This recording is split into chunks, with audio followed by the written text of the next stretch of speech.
Hey YouTube, the world is a maddening place.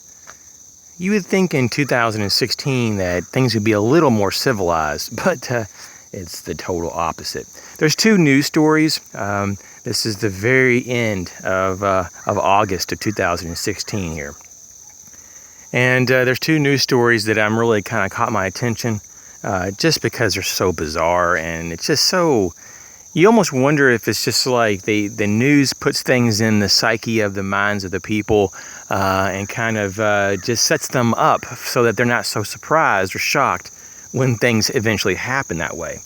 And U.S. News, at usnews.com, there's an actual story just a few hours ago that was put up by U.S. News that says a candidate's death could delay or eliminate the presidential election.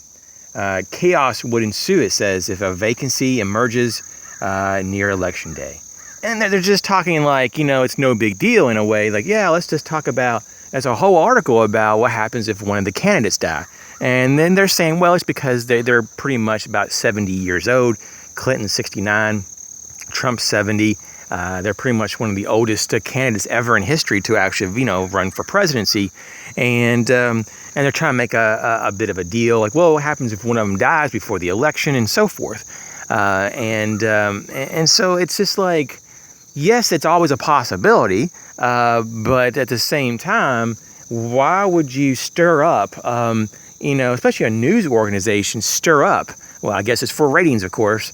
But, you almost wonder, is there something that's, maybe being planned on the backside? And so wouldn't it be interesting if one of them did happen to pass away, God forbid, and then this comes true? So just something to consider and just to watch out for. And the next thing is in The Guardian, at theguardian.com in Great Britain, there is a story that it's just, you couldn't get much more crazy or bizarre than this. North Korea executes officials with anti-aircraft gun in new purge. I couldn't make that up. It's like, holy hell. It's not good enough to hang the person or to shoot them with a firing squad or to burn them to their death. They actually have to get anti-aircraft, machine guns and blow them to little particles. Wow. And so the story goes on. It says 2 senior regime officials were killed for posing a threat to Kim Jong-un. But when you read further, whatever the threat isn't that threatening, because even though they don't talk about how the agriculture minister or how he was supposedly threatened or posed a threat to Kim Jong-un, it does go on to say that the education minister, which was the other person that was executed, it's just bizarre. He was executed supposedly for falling asleep during a meeting chaired by Kim Jong-un. I mean, yeah, so I guess you don't fall asleep when he speaks because you get thrown in front of an anti-aircraft gun and blown up. So I would speculate, though, that I wouldn't imagine also that the agriculture minister probably didn't do anything that grievous. Maybe he didn't trim his toenails, or maybe he looked at Kim Jong-un in the wrong manner and is now dead.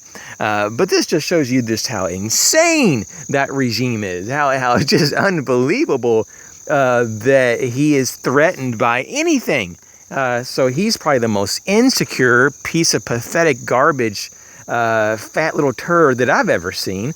This guy is just like the embodiment of just a tyrannical dictator. Just like this, he believes that he's part God, if not God himself. And what a piece of crap, Can you imagine that, though? If this was your leader, your the person that's supposedly like representing you, and that I guess they don't really have representation there, obviously. But I'm just trying to think from an American's viewpoint, how over the top, how tyrannical this person is. It's amazing that some country hasn't gone in there and with snipers and taken this guy out. But of course, I think that he plays into the agenda, and that he's a great scapegoat for those globalists that need a quick type of regional conflict. And so if they get desperate enough, they'll go to him, or they'll prompt him or prod him to do something, shoot a couple nukes, or shoot some missiles, or get their old, I think he has those old Russian subs, the diesel subs he bought. That are really loud, and you can't really have any stealth with those. So, they prompt them to go and do something with them, start a conflict, create a distraction. And so, you got to watch these people, man. It's just like circus land out there. Especially with this Kim Jong-un executing parts of his family, a whole bunch of his staff over the last few years. It's amazing anybody would even want to work for the guy if you're going to probably end up dead because you fell asleep or you dozed for a second at a meeting because he's probably so freaking boring because he's a pathetic loser.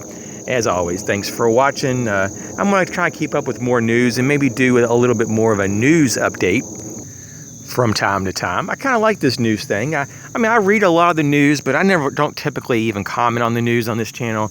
But I think it's very applicable for us preppers and survivalists to know what the freak is going on. So if you don't get a lot of, news or time to watch or look at the news, I'll try to be diverse and pick from a lot of sources. And maybe that's what I'll do. Maybe like once or twice a week, I'll try to get in a small episode like this of news, just highlighting the extreme stuff that may be worth noting, but or just things that would be good for our own knowledge, and our security. So everyone be well. Catch you later.